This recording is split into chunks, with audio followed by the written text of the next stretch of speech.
And welcome back to Washington Commanders Insider. Today, we're talking about the Washington Commanders possibly making some moves going into the trade deadline. I think that a lot of trades could perhaps happen. We saw that DeAndre Hopkins went over to the Kansas City Chiefs. And so, definitely want to touch bases on some players that the Washington Commanders could possibly go ahead and make moves for. But before we jump into some of these moves and possibilities for the Washington Commanders, want to give a quick update with Jaden Daniels. I got a chance to look at some of the stuff that Dan Quinn has been talking about, and I think it was about a couple hours ago. It's reported that Jaden Daniels has been going to the meetings and the preparations and things like that, but he did not go through Wednesday's practice.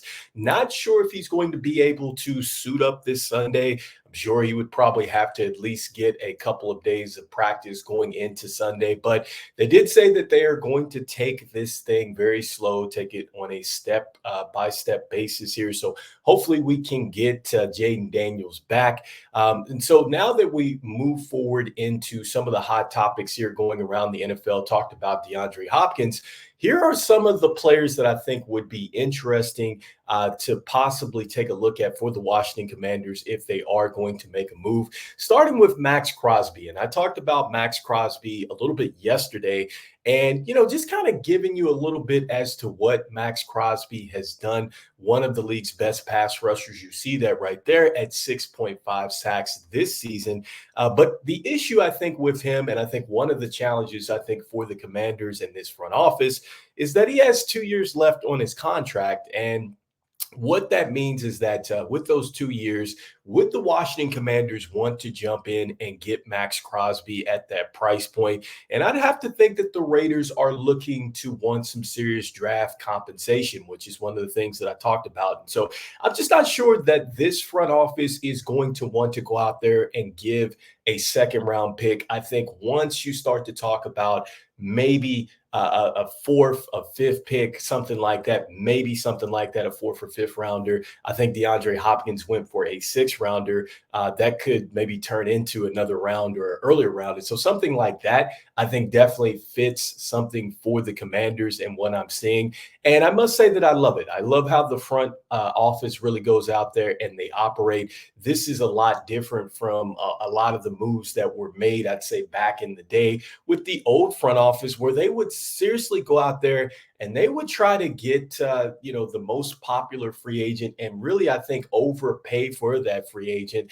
I think about Hainsworth that played the defensive line. I think that was pretty much a disaster. Just thinking of some big name free agents that we have brought over, and it just didn't work out. And I think that the old front office would make trades that just doesn't make sense for the team long term, especially when you can take those draft assets and go get a player that might, in a lot of regards, be like that type of player. And so next up, Buda Baker, Cardinal safety. And so the one thing that I like about this is that, look, he is going to become a free agent in March. And so that means the contract is certainly not as big that you're looking at. You're essentially looking at almost like a 1 year rental, not even a 1 year, because we're going to be going into week 6, week 7.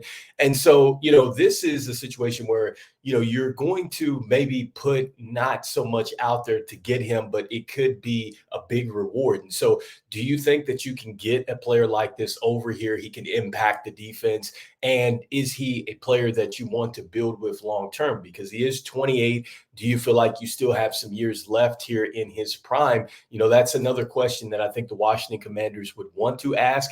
I do like the fact that Buda Baker is a playmaker. I don't really care that he's only played in one preseason game. I think that you pair him with Dan Quinn, the scheme that they like to play, I think that Buda Baker would certainly help the Washington Commanders, and especially a team that is looking to get and generate more turnovers. So whatever he has, I would like to have it, but in Washington, that is. But I don't know if the Commanders are going to want to go out there and, again, go out and get a player that maybe just doesn't fit the long-term plans here? I think that that is really the question when you look at a player like Buda Baker.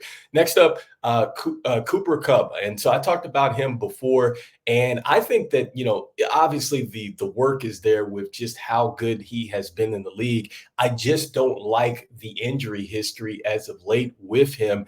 And I think it's starting to trend down. Now, at 31 years old, he still has a lot of money left on his contract. And even if the Rams are willing to go ahead and eat some of that money, I don't think that you want to make this move. And in fact, I think that you can get another player out there that perhaps can help with Terry McLaurin on the outside, and you not have to give up as much as you would need to give right now for Cooper Kupp.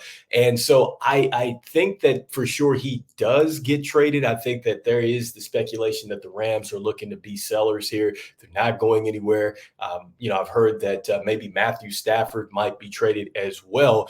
And so, I think that this is something that Washington would be best served staying away from. Next up, Mike Williams. I think that Mike Williams is a player that you could probably get on a bargain deal right now. I think that he is probably kind of slid out of the rotation now that they have Devontae Adams over there. Alan Lazard has always seemed to be really a primary target for Aaron Rodgers, working with him in Green Bay, and also to Garrett Wilson.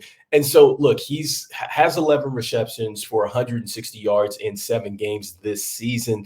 Not bad, but you see that, he's not really out there only 33% of the time. I think that there was an interception or something that occurred, and I think maybe Aaron Rodgers might have kind of indicated it was his fault. He didn't like it. And so, Mike Williams is a player that, he really, really been taking off with the Chargers, and then he got injured, and he hasn't really found that it factor since he has left the Chargers and those injuries that he has gone through. And so I don't think that Mike Williams is going to be the player that you want. And I think Mike Williams is more of a deep threat, and I think that you get that with Terry McLaurin. I think you're looking for a wide receiver that can work a little bit more with the underneath stuff, or you need somebody that's going to be able to go ahead and I guess let Terry McLaurin go with the underneath stuff, and you need a dependable deep a player that will go deep. And so, like I said, with the injuries with Mike Williams, I know he can, but I just think at this point in time, it's probably better served for them not to do so. Dante Johnson, wide receiver. And I mean, he's shown some flashes, but it just hasn't been consistent. And there's been a lot of injuries with him as well. And I believe the Carolina Panthers would be, in fact, looking to move on from him. In fact, I'd heard that he might even be headed back to the Steelers. But Dante Johnson is another player that I think would be best served for the Washington Commanders not to go ahead and trade for. Now, a player that does maybe make a little bit of sense here for the Commanders is going to be Denzel Ward. I think that Denzel Ward is a player that we could absolutely use. We need cornerback play. I've been really high on Mike Sainristil. I think that he has been terrific here. And I think that, with the way that the team ranks in coverage, I think right now we're 28th in team coverage grade right now when you look at NFL.com. And so that's not very good. And on top of that, we're wanting to force some more incompletions and more interceptions. And I think that Denzel Ward is the type of player that can do that, because this is a player that has forced 45 forced incompletions, 7th most among qualifying corners in this particular span in which that stat came out. And so, this is huge, because I think a player that essentially you can sit on one side of the field, shut down one side of the field, you could utilize. And I think that has been huge for the Commanders. You're looking at a player that maybe can take away, maybe a side of the field. So definitely I like that as a possibility for the Commanders to go out there and maybe go after a Denzel Ward. All right. So, next up, just kind of looking through the list, we talked about DeAndre Hopkins, who was moved here. Would a defensive lineman like Jeremy Simons, would he be moved? That's a player that maybe there's a lot of speculation that he could be moved as well. And, just maybe a little bit of an edge rusher, I'd say, is something that perhaps the Washington Commanders would like to look at Dexter Lawrence, excuse me, a player that, with New York, I would like to maybe see a player like that get back, especially with the Commanders having the injuries that they have had up front. So, anyway, let me know in the comments what you think about these possible moves for the Washington Commanders. Do you think they are going to make a move at the trade deadline? Should they make a move for a corner? Are they making a move for an edge rusher? Let me know.